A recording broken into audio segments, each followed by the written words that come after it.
prise de parole en public. Je suis contente d'être avec vous. J'espère que vous êtes tous bien accrochés. J'espère que vous m'entendez tous, mais normalement, ça doit fonctionner, puisque Pascal Faucon du campus est pas très loin pour vérifier que tout fonctionne correctement. Je vais vous parler donc de ce sujet de la confiance en soi. Mon métier, c'est l'accompagnement en prise de parole en public, sur le sujet de la prise de parole en public. Pour ceux qui ne me connaissent pas, mais je crois qu'il y en a pas mal qui me connaissent, qui sont derrière. Ah, il y en a un qui me dit, c'est le pouce, ça fonctionne bien. Donc, je fais ce métier sur l'accompagnement de la prise de parole en public depuis maintenant 12 ans, après avoir été journaliste précédemment. Et dans mon métier de journaliste, je faisais beaucoup d'interviews et je me suis rendu compte que la prise de parole, alors face aux médias, avec un micro, mais la prise de parole de manière générale, eh bien, ça posait un problème à pas mal de monde, y compris des personnes qui étaient supposées être très habituées à prendre la parole du fait de leur position, de leur expertise, de leur conviction. Et du fait de cette expérience, je me suis dit qu'il y avait quelque chose à travailler. Et à mesure que j'avance dans ce métier d'accompagnement sur la prise de parole en public, eh bien, je me rends compte aussi que le sujet de la confiance en soi est résolument un vrai sujet. Et donc, c'est pour ça que j'ai choisi d'intituler cette conférence de cette manière-là. Avant de rentrer dans le vif du sujet, je vais vous dire que vous pouvez interagir avec moi, soit en utilisant le chat. Alors, comme je ne peux pas faire deux choses en même temps, je ne peux pas prendre vos questions à la volée à mesure que vous les poseriez dans le chat, mais je vais marquer des pauses dans ce déroulé qui nous amènera jusqu'à 13h45 et ce sera l'occasion pour moi de prendre vos réflexions, vos commentaires, vos questions que vous auriez déposées dans le chat. Et je vous incite à vous servir de cet outil d'interaction-là, surtout que maintenant on est habitué à interagir avec les plateformes de visioconférence. Et puis, vous pouvez aussi, en cliquant sur le bouton rouge qui est en haut de votre écran et qui dit « Cliquez ici », en cliquant ici, vous pouvez atterrir sur un agenda électronique partagé qui vous permet de prendre rendez-vous avec moi dans les semaines qui viennent, dans les semaines du mois de juillet en tout cas. Je crois qu'il y a 6 jours de rendez-vous et ça sera le moyen pour vous de poursuivre cette conversation que nous allons entamer ensemble. Alors, ce ne sera pas vraiment une conversation puisque c'est une conférence, mais en tout cas, pour tous ceux d'entre vous qui veulent poursuivre, ça ne vous engage à rien de prendre rendez-vous avec moi et de continuer l'échange sur ce sujet, donc de la confiance en soi en prise de parole en public. Voilà les règles du jeu. Donc, une fois encore, si vous voulez me faire un petit coucou dans le chat, ça me permet de savoir qu'il y a vaguement quelqu'un derrière qui écoute. Ça me fait du bien. Et ça me permet aussi de naviguer au plus près de vos attentes. Coucou, bonjour, bonjour. Ça me permet de naviguer aussi au plus près de vos attentes et de caler mon récit par rapport à ce que vous vous posez comme question, même si je vous connais bien d'une certaine manière, puisque j'accompagne depuis donc plus de 10 ans des dirigeants, des managers, des élus sur toute leur situation de prise de parole. Et c'est un premier point que je veux amener vers vous, c'est déjà de dire qu'est-ce que c'est que la prise de parole en public, pour qu'on soit bien d'accord de quoi nous parlons. La prise de parole en public, il y a encore quelques années, était une terminologie réservée aux grands-messes, avec beaucoup de public dans la salle, une estrade, des caméras, micros, etc., quelque chose de très formel. Aujourd'hui, moi, j'ai l'habitude de dire qu'on peut d'ailleurs enlever la question du public. Je vais vous expliquer encore un peu mieux dans quelques instants pourquoi on a enlevé le mot public. En tout cas, je considère que la prise de parole, quand on utilise le mot prise de parole, en public, ou pas en public d'ailleurs, ce sont toutes les situations dans lesquelles vous avez un enjeu, un objectif de résultat derrière. C'est-à-dire qu'habituellement, on parle dans l'échange ordinaire, on va parler sans avoir formellement besoin d'obtenir un résultat. À chaque fois que vous devez prendre la parole pour obtenir un résultat, quand il y a un enjeu plus ou moins important, mais quand il y a un enjeu, alors nous sommes dans le sujet de la prise de parole.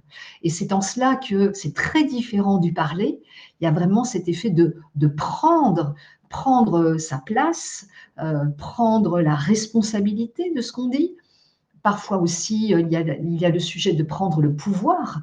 Alors, prendre le pouvoir dans la dimension tout à fait, je dirais, raisonnable du mot pouvoir. Mais cependant, si je prends la parole, c'est pour obtenir un résultat derrière ma prise de parole. Autrement dit, toutes vos situations dans lesquelles de prise de parole en réunion, même quand il y a simplement 2, 3 personnes face à vous, toutes vos situations professionnelles ordinaires, dans lesquelles vous avez besoin d'un résultat parce que vous voulez faire avancer un dossier, parce que vous avez besoin de convaincre un client, parce que vous avez besoin de mener un projet à terme.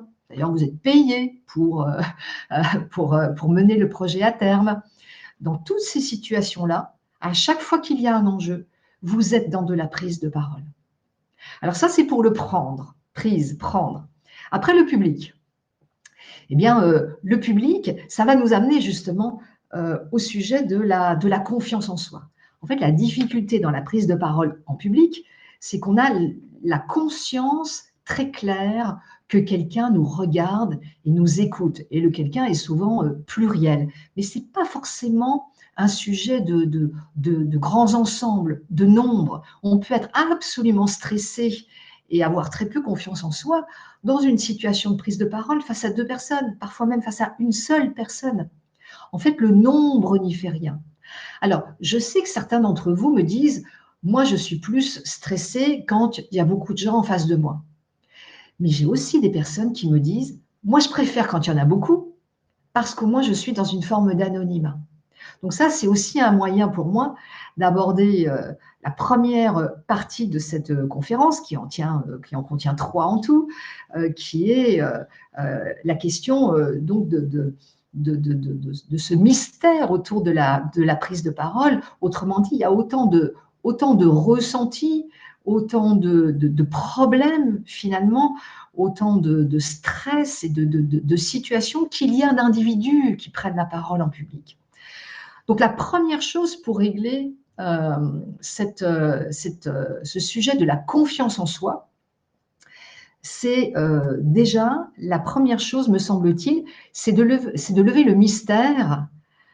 J'ai un petit slide pour ça, c'est de lever le mystère qui entoure la prise de parole en public. Alors déjà, en vous expliquant cette différence entre parler et prendre la parole, déjà, je vous ai donné une première clé qui est importante. Une deuxième clé, c'est le public. C'est ça qui rend la prise de parole compliquée, mais c'est ça aussi qui fait que vous êtes tous, comme je le disais en prenant l'exemple par exemple des réunions, c'est ça qui fait aussi que vous êtes tous en situation de prendre la parole en public, parce que dans l'exercice de votre métier, dans la manière dont vous conduisez un projet, quand vous êtes élu et que vous parlez à vos administrés ou en conseil municipal, en conseil régional, eh bien, vous êtes à chaque fois face à un public. Et donc, c'est bien de considérer que c'est d'abord banal, ordinaire. Ça fait partie de votre quotidien. Et puis, c'est ce regard sur soi qui, finalement, pose problème à la plupart d'entre nous, c'est-à-dire à chaque fois qu'il y a ce sujet de qui me regarde, qui m'écoute, qu'est-ce qu'on va penser de moi, qu'est-ce qu'on est en train de comprendre de ce que je dis. À chaque fois qu'on a ce sentiment du regard sur soi, alors il y a la question de la confiance en soi qui se pose. Tout simplement parce que nous sommes des êtres humains et que ça fait partie de notre humanité.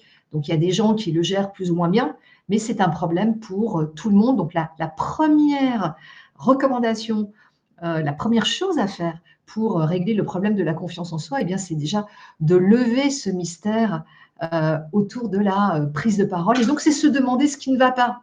Et se demander ce qui ne va pas, la première des choses, eh bien, c'est de considérer qu'on est tous embarqués dans quelque chose qui n'est pas naturel, parce que la parole est naturelle, mais la prise de parole n'est pas naturelle, alors que pourtant, elle devient notre quotidien, l'ordinaire de nos activités professionnelles, mais aussi para-professionnelles, je dirais, hein, quand on est membre d'une association, quand on est membre d'un club de foot, quand on est voilà, dans toutes ces situations sociales. Et donc, se demander ce qui ne va pas, eh bien, c'est déjà un premier moyen d'apporter des solutions, parce que ça fait partie de de ces, de ces moyens, hein, de ce moyen que les psys évoquent à tour de bras, c'est-à-dire de prendre conscience qu'il y a un problème, c'est déjà commencer à le régler. Tant qu'on n'a pas pris conscience, tant qu'on ne s'est pas demandé, mais finalement, c'est quoi ce mystère? Pourquoi ça ne marche pas? En quoi ça me pénalise? En quoi je suis bloquée? Eh bien, déjà de se confronter à cette question-là, déjà vous avez fait un grand pas vers la résolution du sujet de la confiance en soi. Alors, en vous racontant tout ça, en fait, je vous ai amené à considérer le sujet de la glossophobie. Hein, la glossophobie, c'est la peur de parler face au public, donc la peur de parler face à quelqu'un dont vous vous dites « mais qu'est-ce qu'il est en train de penser de moi ?» Alors, les études nous disent que 70% des personnes souffrent de glossophobie, il y en a d'autres qui disent 90%. Moi, je crois, compte tenu de mon expertise professionnelle d'avant, en tant que journaliste, et puis aujourd'hui en accompagnant sur les sujets de la prise de parole, moi, je crois que tout le monde a un problème. Même ceux qui disent non, non, moi ça va bien, tout va bien, j'ai pas de problème, parce qu'il y a une différence entre le ressenti qu'on peut avoir et l'impact de la prise de parole. Je vais y revenir plus longuement.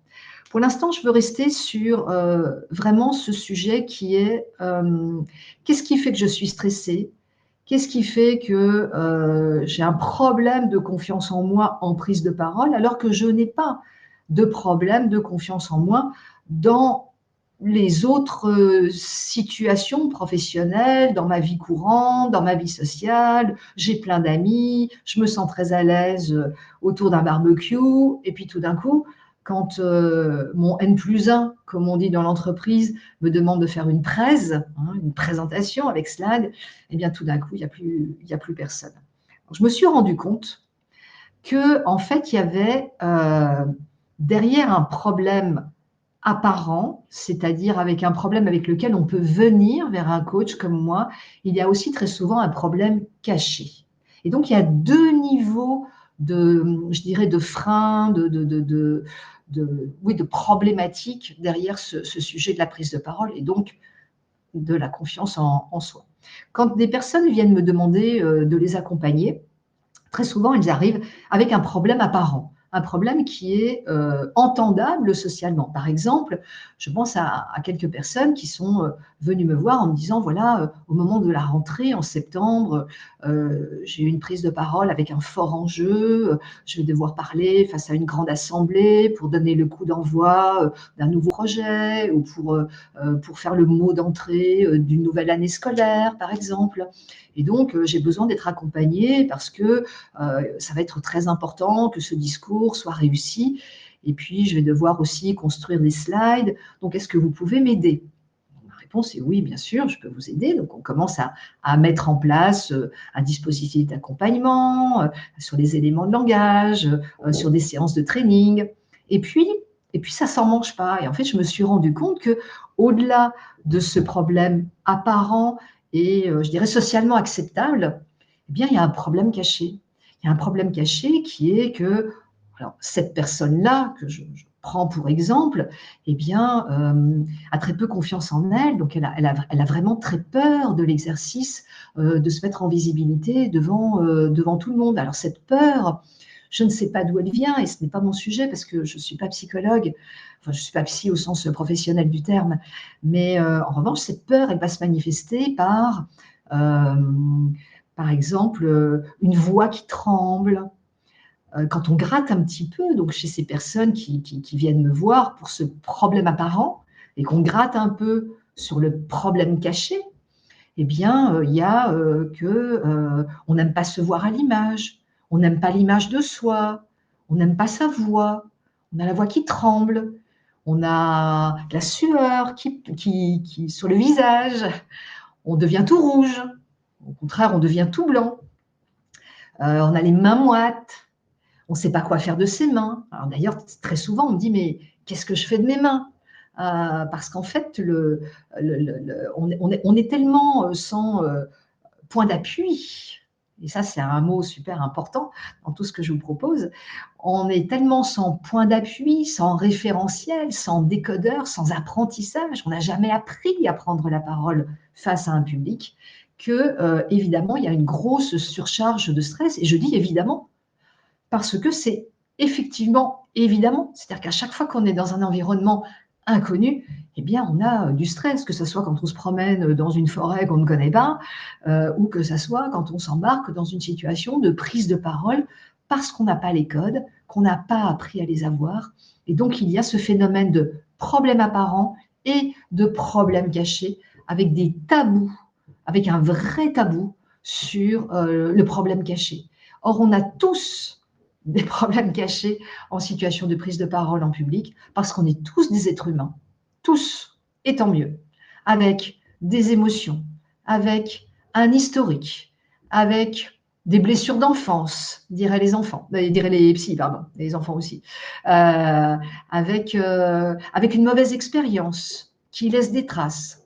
Et même ceux qui roulent des mécaniques en disant non, non, mais moi, tout va bien, j'ai pas de problème, eh bien, même ceux-là, quand on gratte un peu, eh bien, on découvre qu'en fait, ils ont développé une manière de faire, hein, parce qu'eux aussi, souvent, ils ont été obligés, mais que derrière, il y a un sujet sur la peur et donc le manque de confiance en soi, partout, pour tout le monde, pas tout le temps, mais dans beaucoup de situations, dès lors, n'oubliez pas, dès lors qu'il y a cette dimension d'enjeu, euh, d'objectif, de résultat derrière la prise de parole.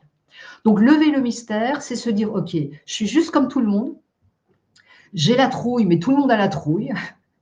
Et maintenant, c'est une fois que j'accepte de considérer ce sujet-là, parce que c'est le premier pas pour améliorer la situation, maintenant, eh bien, qu'est-ce qu'on peut faire? Comment on peut faire? Alors ça va être la deuxième partie. À ce stade, j'aimerais bien avoir une question, un commentaire. Alors, bonjour à la Nouvelle-Calédonie dans le chat. Je crois que je sais qui est là-bas. Et merci d'être avec moi pendant 22 heures. Alors, une question par rapport à, est-ce que vous pouvez me dire, vous, comment se manifeste votre stress?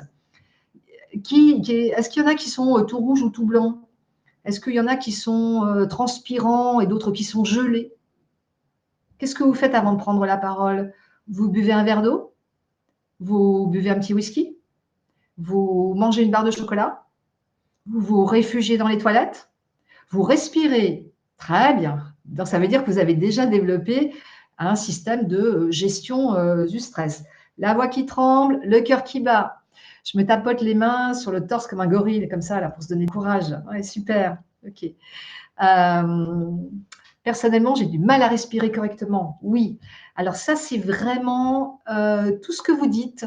Je rougis. Ouais, bah oui, puis il y en a d'autres qui sont tout blancs, qui deviennent tout blancs. Et puis il y en a aussi qui deviennent tout verts parfois. Donc ça veut bien dire qu'on est des êtres humains, et tant mieux, bienvenue au club. Ça veut dire qu'on a tous des manifestations d'émotions. Et ça, le sujet, c'est le point d'appui. C'est-à-dire que dans la vie de tous les jours, à l'ordinaire de la prise de parole, quand on est dans l'interaction, dans les échanges avec quelqu'un, on va prendre appui sur l'autre. Hein, quand vous discutez avec quelqu'un à la machine à café, eh bien c'est facile, il n'y a pas de manifestation de stress parce que vous êtes dans un ping-pong. Vous vous demandez comment il va, il vous répond, vous rebondissez, vous parlez de la météo, du match de foot de la veille.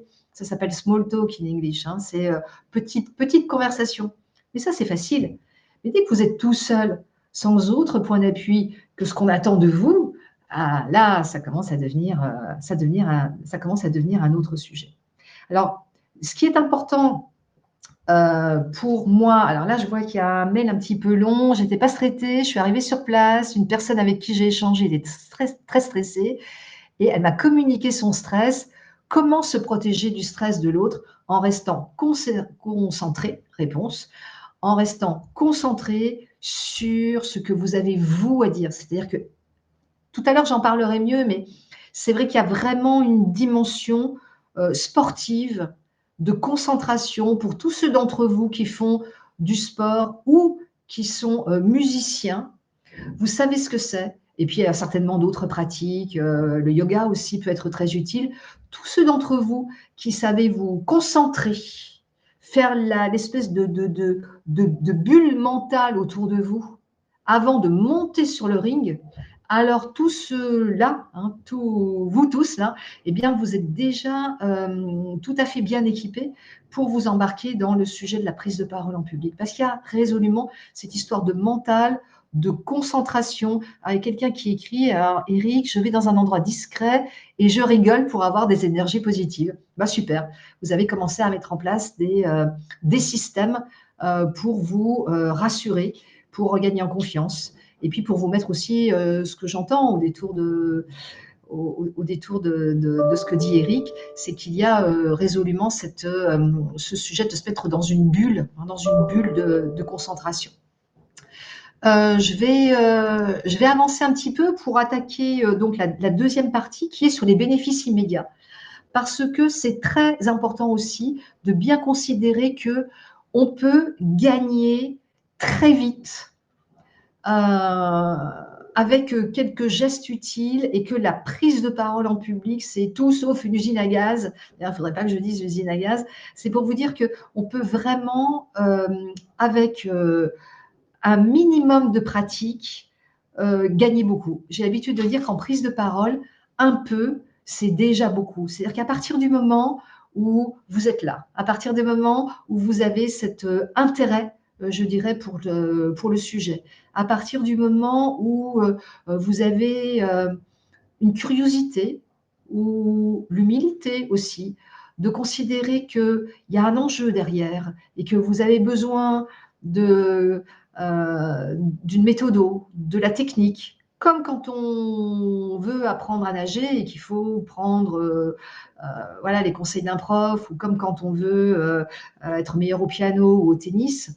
Eh bien, à partir de ce moment-là, vous allez avoir des bénéfices immédiats. C'est vraiment important pour moi d'insister sur cette dimension de bénéfices immédiats. Alors, je vous propose une image d'une échelle pour dire qu'on monte les barreaux plus ou moins vite, évidemment, mais en tout cas, l'idée, c'est vraiment de monter les barreaux, d'arriver en haut du mur et d'enjamber ce mur qui fait obstacle pour vous retrouver de l'autre côté, dans un terrain qui va être ouvert et dans lequel vous allez pouvoir vous exprimer, je dirais, avec cet impact. À ce stade, ce qui est important pour moi, c'est de faire la différence entre votre ressenti et votre impact. Quand on parle des bénéfices immédiats, il y a deux niveaux de bénéfices. Le bénéfice en termes de ressenti. Tout à l'heure, vous avez dit je suis tout rouge, je suis tout blanc, je sue, j'ai le cœur qui bat, je n'arrive pas à respirer. Donc ça, c'est votre ressenti.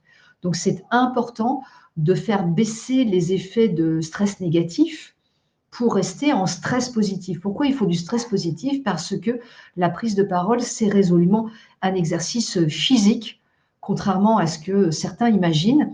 Certes, il y a une dimension intellectuelle parce qu'on dit des choses, hein, donc il y a cette dimension intellectuelle d'utilisation de la langue aussi, mais c'est un exercice physique. Il faut être capable de se mobiliser physiquement, émotionnellement, pour cette montée sur le ring qui nous engage, puisqu'il y en a d'autres derrière qui écoutent, qui nous regardent, qui observent et dont on attend potentiellement qu'ils fassent quelque chose, derrière notre prise de parole, puisque comme je le disais tout à l'heure, il y a cette dimension de résultat attendu. Donc, bénéfice immédiat, d'abord en termes de ressenti. En termes de ressenti, l'accompagnement consiste à vous aider à trouver des points d'appui. Alors, pour moi, le principal point d'appui réside dans ce que j'appelle l'intention du dire. C'est-à-dire, qu'est-ce que j'ai l'intention de vous transmettre comme message et comment j'utilise la langue d'une manière très explicite, très factuelle, pour me faire comprendre par le plus grand nombre. En installant cette dimension d'intention dans le récit, je vais avoir comme un fil conducteur dans mon schéma narratif, hein, dans mon déroulé, dans ce que je vais amener comme propos. Et d'avoir ce cheminement, eh bien, va me permettre d'avoir un point d'appui. C'est-à-dire, je sais d'où je pars et je sais d'où j'arrive. Et donc, comme j'ai ce point d'appui, eh bien, j'ai un point d'appui. Donc, comme j'ai du point d'appui, eh bien, je vais me sentir moins mal. Parce que, une fois encore, tout à l'heure, j'ai dit que le stress, il venait de l'insécurité, hein, du fait qu'on n'a pas de point d'appui, qu'on est dans un environnement dont on ne connaît pas les tenants, les aboutissants. À partir du moment où on met du point d'appui dans le récit, eh bien, je vais naturellement, immédiatement faire baisser le stress parce que je vais pouvoir m'appuyer quelque part. Et donc ça, c'est ce qu'on travaille, je dirais en premier lieu, en termes de méthode dans les accompagnements. L'autre point, c'est que cette manière d'amener le récit, une fois encore avec ce point d'appui et puis sur cette dimension très factuelle, va permettre de trouver l'ancrage corporel. Tout à l'heure, je citais ces personnes, elles sont trop nombreuses, qui, dans les exercices d'accompagnement, allez, une fois sur deux, l'accompagnement démarre en mode, mais qu'est-ce que je dois faire de mes mains? Ok, alors dans mes poches, sur la taille, bras croisés, avec un crayon que je triture, parce que je ne sais pas quoi faire d'autre, ou je m'agrippe au micro. Et ce qu'on observe quand on commence l'accompagnement, c'est que mieux vous savez ce que vous avez à dire, mieux vous savez où vous allez dans votre déroulé narratif, eh bien, plus le corps va trouver naturellement sa place, que ça soit dans la posture, dans la gestuelle, dans les mimiques, et également dans tout ce qui concerne le registre vocal, c'est-à-dire le débit, les intonations, les inflexions, tout ce qui va faire que votre énoncé va être très clair et très facilement suivable. Alors, suivable n'est pas très joli, mais facile à être suivi, à être écouté. Et aujourd'hui, c'est d'autant plus important qu'on est dans un monde où l'auditoire est accaparé par plein de tâches, il est extrêmement volatile dans son attention, il est très inconstant dans son attention. On n'écoute plus, on est distrait par autre chose, on revient, on repart. Donc, on a une écoute aléatoire et c'est très important qu'en face, l'orateur, il puisse avoir, lui, son déroulé, son schéma narratif, pour qu'il puisse accrocher cet auditoire qui est devenu beaucoup plus exigeant. Et donc, sa posture, son débit, sa gestuelle vont contribuer à gagner en impact. Et il va se sentir mieux aussi, si on reste sur l'idée du ressenti, il va se sentir mieux aussi parce que physiquement, il trouvera ses points d'appui. Et ça, c'est extrêmement spectaculaire en très peu de séances, parfois dès la première séance d'accompagnement. Mes champions, parce que j'aime bien les appeler comme ça, me disent « Ah mais oui, j'ai senti mes pieds dans le sol. Ah mais oui, on regarde les vidéos qu'on tourne et puis oui, on voit que le geste accompagne le propos. » Donc, il y a vraiment un ressenti qui est très vite, immédiatement meilleur. Attention, ça ne veut pas dire que c'est confortable. J'ai l'habitude de dire que la prise de parole n'est jamais un exercice confortable parce qu'il y a toujours cette nécessaire montée sur le ring. Il y a toujours cette nécessaire engagement. Sinon, si vous n'êtes pas engagé dans le récit, votre auditoire, il ne vous écoutera pas et vous n'aurez pas d'impact. Alors ça, c'est l'autre dimension des bénéfices immédiats. Les bénéfices immédiats, c'est en termes de ressenti. Vous savez vous positionner, vous savez trouver vos points d'appui et c'est ça qui va faire baisser le « je suis tout rouge, je suis tout blanc, je ne sais pas quoi faire de mes mains », le ressenti. Et puis, il y a aussi la dimension d'impact. Autrement dit, qu'est-ce qui se passe une fois que j'ai terminé de prendre la parole? Est-ce qu'ils ont compris ce que j'ai dit et est-ce qu'ils vont changer quelque chose? La prise de parole, quand je parlais de résultats tout à l'heure, la prise de parole induit un avant différent d'un après, enfin, ou plutôt un après différent d'un avant. Parce que si le monde n'a pas changé entre avant et après, ça veut dire que vous avez pris la parole en vain. S'il ne se passe rien, alors c'est immédiatement concret ou c'est plus subtil comme influence. Mais en tout cas, le monde doit être différent après votre prise de parole qu'avant, parce que sinon, une fois encore, vous avez parlé en vain.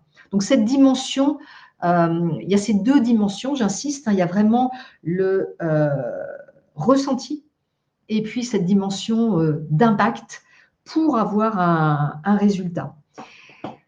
Je le disais tout à l'heure, en prise de parole, un peu, c'est déjà beaucoup. C'est-à-dire que dès que vous commencez à mettre en place des pratiques différentes, le résultat est immédiatement perceptible, d'ailleurs par vous, mais le plus souvent d'abord par l'auditoire. Alors l'auditoire, il n'est pas capable, lui, de décrypter, ou en tout cas pas en conscience.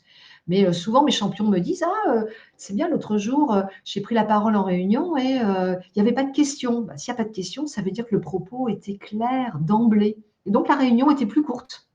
Tant mieux, impact. Certains me disent aussi, depuis que je travaille avec vous, me disent-ils, les gens me disent, c'est bien ce que tu nous dis, on comprend bien. Donc, ils font du retour sans qu'on leur demande, en disant, oui, c'est agréable de t'écouter, c'est plus clair ce que tu nous dis, c'est plus clair. Et souvent, c'est une notion de plus clair. C'est plus clair et c'est plus court. Donc ça, c'est vraiment ces dimensions d'impact. Je vais prendre effectivement quelques... j'ai une question là qui vient d'arriver dans le chat, mais je vais juste dérouler mon propos avant de clore cette deuxième partie, avant de vous laisser effectivement la parole et d'attaquer la suite, la troisième et dernière partie. En prise de parole en public, il y a la dimension de la prise de conscience qu'il y a un problème. Ça, on l'a vu tout à l'heure. Accepter, prise de conscience, et puis accepter, hein, c'est vraiment, quand on prend conscience, c'est accepter. C'est se dire, ok, j'accepte de considérer que j'ai le cœur qui bat, que j'arrive pas à respirer, j'accepte que, ok, il y a un truc que j'aimerais améliorer. Et ensuite, il y a la dimension de la responsabilité.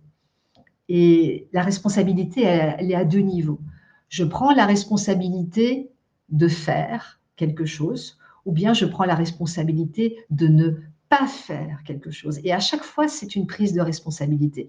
Je prends la responsabilité de ne pas faire, c'est-à-dire de continuer à me pourrir la vie avec ce manque de confiance, avec ce stress qui m'envahit, à jouer les stratégies d'évitement pour éviter d'être en situation de prise de parole, jusqu'au jour où les événements, les circonstances, où quelqu'un va me dire « il faut que ça soit toi qui y aille » et de prendre des risques à ce moment-là.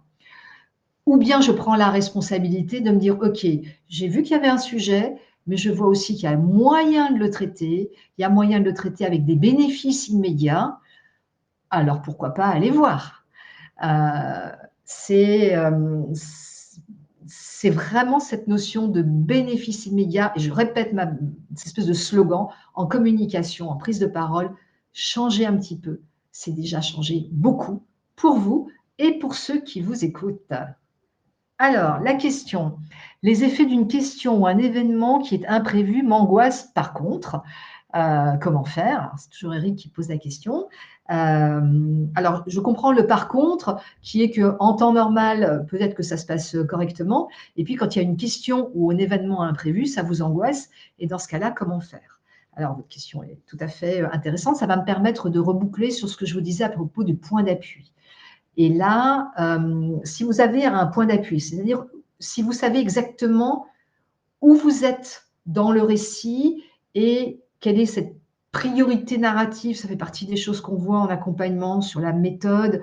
Pour ceux qui me connaissent, vous savez que j'ai créé la méthode du losange, qui est une méthode de construction de messages. Donc, quand vous avez la méthode, regardez, c'est un petit peu comme au tennis. Je vais prendre cette métaphore. Alors, je ne sais pas si ça vous parle à vous, Eric, le tennis, mais au tennis, l'adversaire nous emmène plutôt à droite du court, puis plutôt à gauche, puis plutôt en fond de court, puis plutôt au filet. Donc, il va chercher effectivement à nous faire nous disperser. Et cependant, le champion, il revient toujours au milieu du court parce que c'est l'endroit où il est le plus sécure, où il est le plus safe. C'est la zone où il est en sécurité au maximum pour pouvoir couvrir l'ensemble du terrain. Et donc, pour répondre à une question déstabilisante ou à un événement imprévu, le sujet, c'est d'avoir identifié en préparation, donc la méthode que je vous propose, la méthode du losange, Elle contient notamment un processus de préparation qui vous permet d'identifier à quel endroit est le centre du court de tennis, pour reprendre cette métaphore. Et donc, à chaque fois qu'il se passe quelque chose qui n'est pas prévu, eh bien, on reboucle le centre du cours. On revient au centre du cours parce que c'est là aussi que vous avez installé vos points d'appui dont on a parlé tout à l'heure. Voilà. Bien sûr, je pourrais continuer de répondre à cette question-là, mais en tout cas, je vous ai donné là l'essentiel de la réponse. Est-ce qu'il y a une autre question, un autre commentaire par rapport à ce sujet du bénéfice immédiat? Merci Eric pour votre commentaire. Vous parliez de codes de prise de parole, c'est important de les connaître en amont. Oui, c'est important de les connaître en amont. Qui me parle, je ne sais pas, mais oui, c'est important de les connaître en amont parce qu'on est sur une matière non naturelle. C'est-à-dire, c'est comme la conduite automobile. C'est-à-dire que quand on les voit tous sur l'autoroute, on se dit, ben, il n'y a pas besoin d'apprendre. Mais si, il y a besoin d'apprendre. Parce que si parler est naturel, prendre la parole ne l'est pas. Parce que cette dimension de se tenir face au public, c'est ça qui amène toute la difficulté, comme je disais tout à l'heure. Et donc, le sujet, il est là, hein, the point in English, le sujet, il est là. Donc, connaître les codes, comprendre comment fonctionne l'auditoire avec ses mécanismes cognitifs. Je ne vais pas vous faire, surtout pas ici, un cours sur les neurosciences et le fonctionnement cognitif du cerveau. Mais plus les neuroscientifiques nous apportent des clés de compréhension, mieux on comprend à quel point le sujet de la prise de parole en public n'est pas un sujet naturel, mais un sujet culturel. Sauf qu'on ne nous apprend pas à le faire. Donc, connaître les codes, le mode de fonctionnement de l'auditoire, dans le paysage qui est le nôtre aujourd'hui, technologique, c'est-à-dire surchargé d'informations, ça c'est un premier point qui est très important. L'autre point, c'est de mettre de la technique en face. Et c'est pour ça que je reboucle sur cette dimension sportive, hein, sur la métaphore sportive. C'est d'ailleurs ça qui nous amène au point suivant. C'est mettre en place une démarche empirique, c'est-à-dire c'est réellement considérer comme un sport, comme une pratique, il y a de la méthodo. Et dès que vous allez avoir quelques rudiments de méthode, je disais tout à l'heure un peu, ça fait déjà beaucoup, quelques rudiments de méthode, alors rudiment est un peu péjoratif, mais quelques éléments de méthode qui sont très simples dans la théorie, tous ceux qui me connaissent peuvent témoigner que la théorie est très simple. Là, ce qui est compliqué, c'est la dimension de mise en pratique. C'est pour ça que la troisième partie de ma conférence d'aujourd'hui, ça consiste vraiment à vous accompagner à la mise en place d'une démarche empirique, pragmatique. On est comme quand on apprend à jouer au tennis, à conduire une voiture, apprendre à nager, c'est-à-dire il y a des clés. Alors, vous pouvez taper la balle au tennis intuitivement, mais dès qu'un prof passe par là avec un peu de technique, avec des rudiments de technique, eh bien, vous allez pouvoir très vite, un peu, ça fait beaucoup, vous allez pouvoir très vite améliorer votre coup droit et surtout aussi, pas surtout, mais aussi le rendre régulier. C'est-à-dire que vous ne serez plus dépendant de votre forme, d'un contexte, des événements qui peuvent se produire ou pas, comme on l'a vu tout à l'heure au détour de la question de Eric, mais vous saurez stabiliser votre performance, la rendre régulière, parce qu'il y a des points d'appui, parce que vous avez des éléments de méthode et parce que vous aurez travaillé à les installer. Et de plus en plus souvent, alors il y a plein de questions qui arrivent, mais il y a le temps qui nous presse aussi, donc j'avance, et puis sinon, bah, vous me les poserez ailleurs et dans un autre contexte. Mais de plus en plus, c'est là où je veux arriver, de plus en plus, je me rends compte que l'accompagnement suppose, c'est ça que je mets en place, suppose vraiment des parcours pédagogiques adaptés à chacun. Donc, on n'est plus sur de sur-mesure, hein. On est sur vraiment de l'accompagnement ciblé, de la même manière qu'un coach sportif vous a dit, voilà, alors les abdominaux, c'est comme ça que vous devez les faire parce que c'est comme ça que fonctionne le corps humain, les muscles, etc. Mais le coach sportif, il sait aussi que tout seul, vous ne ferez pas la série d'abdominaux et que si vous ne faites pas la série d'abdominaux, eh bien, vous n'allez pas avoir le ventre plat, n'est-ce pas? Il ne va rien se passer. Donc, de la même manière, j'ai compris que l'accompagnement est vraiment le plus efficace et le plus rapidement bénéfique quand je vous donnez la possibilité de vous accompagner sur des exercices très pratiques, très simples, mais vraiment avec une régularité d'exercice. Et là, en l'espace de quelques jours à peine, de quelques semaines dans les cas un peu plus compliqués, eh bien, vous rentrez réellement dans un nouveau monde où vous savez déployer le geste, je reprends la métaphore du tennis, où vous allez vraiment avoir un gros plus par rapport à tous ceux dans l'entreprise qui prennent également la parole. Je pense aux élus aussi, je ne sais pas s'il y en a ici sur ce live, mais les élus qui souvent, enfin souvent, non, mais qui parfois n'ont pas du tout, par ailleurs, de situation professionnelle dans laquelle ils étaient amenés à s'exprimer, et puis tout d'un coup se retrouvent devant un conseil municipal qui est vent debout contre leur projet de construction de nouvelles cantines scolaires et qui tout simplement sont extrêmement démunis. Mais pour faire passer le projet de la cantine scolaire, eh bien, il faut vite arriver à installer cette nouvelle posture. Donc cette démarche très empirique que je vous propose, elle consiste à vous dire, au-delà des éléments techniques et de la méthode, c'est vraiment la régularité de l'entraînement qui va faire la différence en quelques jours, en quelques semaines. Et je sais mettre en place auprès de chacun d'entre vous des exercices avec des enregistrements vocaux pour la plupart. En vidéo, on travaille ensemble, mais vocalement, vous pouvez travailler chez vous. Vous m'envoyez les enregistrements, on débriefe ensemble, on pose des critères objectifs de performance. Il n'y a pas de critères de performance aujourd'hui de manière habituelle. Quand vous demandez à quelqu'un si votre prise de parole était correcte ou pas correcte, la personne vous dit oui, ouais, c'était bien. Bien vous dit ouf, pas terrible, il faudrait que tu t'améliores, mais sans vous donner de critères, de points d'appui. Donc, dans cette démarche empirique, pragmatique, comme une démarche d'accompagnement en coach sportif, eh bien, nous allons poser des critères et nous allons suivre votre courbe de progression. Et comme tout à l'heure avec l'échelle, vous verrez que vous monterez les barreaux plus ou moins vite, mais vous les monterez forcément parce que vous aurez mis en place quelque chose de l'ordre d'une dynamique et le monde ne sera plus jamais comme avant. Donc, je vous amène sur ce dernier slide. Mon slogan aujourd'hui, c'est « Et si c'était facile pour vous, la prise de parole, qu'est-ce que ça changerait à votre vie ?»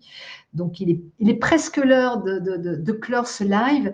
J'ai une question. J'angoisse beaucoup avant la prise de parole, trop d'exigences dans le renvoi aux autres du discours, de l'image. Ça fait beaucoup, voire trop de préparation au point de me rendre malade. Mais oui, bien sûr, quel conseil? Alors, oui, bien sûr, malade. Non, je ne veux pas dire que c'est chouette que vous soyez malade, mais ce que je veux dire, c'est que vous vous souvenez, tout à l'heure, je disais problème caché, problème révélé, hein, problème socialement acceptable, et puis des tabous. Mais oui, j'en connais pas mal qui se rendent malades. Alors, soit ils ne dorment pas la nuit d'avant, soit ils sont obligés de prendre de l'alcool ou d'autres dopants. Et donc, effectivement, ce sont des situations qui sont très, bien sûr, pénalisantes sur la santé mentale, sur l'efficacité, etc. Donc, ma recommandation, je n'ai pas de baguette magique. Ma recommandation, c'est de rentrer dans un programme d'accompagnement. Si vous voulez me contacter sur le calendrier, et puis on en rediscute mieux, c'est de mettre en place un calendrier d'accompagnement. Imaginez un coach sportif qui vous propose un programme avec de la théorie, parce qu'il faut quelques clés de méthodo, et puis qui vous propose un séquençage d'accompagnement avec des séances de training ensemble, parce qu'il faut installer des critères. Alors, on peut le faire en visio, on peut le faire en présentiel aussi, et puis aussi des exercices à faire tout seul, Et puis, vous me renvoyez, on débriefe. Enfin, on est vraiment sur un aller-retour, un petit peu comme si je venais au bord de la piscine pendant que vous êtes à l'entraînement. Alors, je peux même rentrer dans l'eau, mais je ne pourrai pas nager à votre place. Mais en revanche, je peux être là, je peux vous accompagner à la piscine, je peux évaluer sur la base de critères votre performance et je peux faire tout ça. Et c'est ça mon métier d'accompagnement pour vous faire gagner en confiance en vous au moment des prises de parole, sur votre ressenti et sur l'impact de vos prises de parole. Le moment est venu de mettre un terme à ce live, puisqu'il est l'heure pour vous de reprendre une activité dite normale.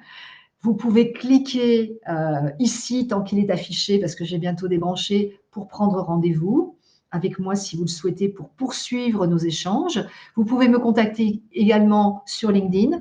Vous pouvez me contacter via mon site web. Je serai toujours heureuse de partager avec vous. Ça ne vous engage à rien dans un premier temps, évidemment. Et puis ensuite, pour tous ceux d'entre vous, pour vous ou pour des gens de votre entreprise, parce que parmi vous, il y a peut-être des DRH qui pensent à des managers qui ont besoin d'être accompagnés. Il y a peut-être des managers qui en ont besoin pour eux, mais aussi peut-être pour des gens de leur équipe. Donc voilà, toutes ces situations-là, venez vers moi, on partage, on en discute, on voit quel est le modèle économique qui se met derrière. Ne vous inquiétez pas pour ça. En tout cas, je vous remercie de m'avoir écouté. J'ai toujours plaisir à partager sur ce sujet qui me passionne. Je vous souhaite un bon après-midi et je vous dis à bientôt.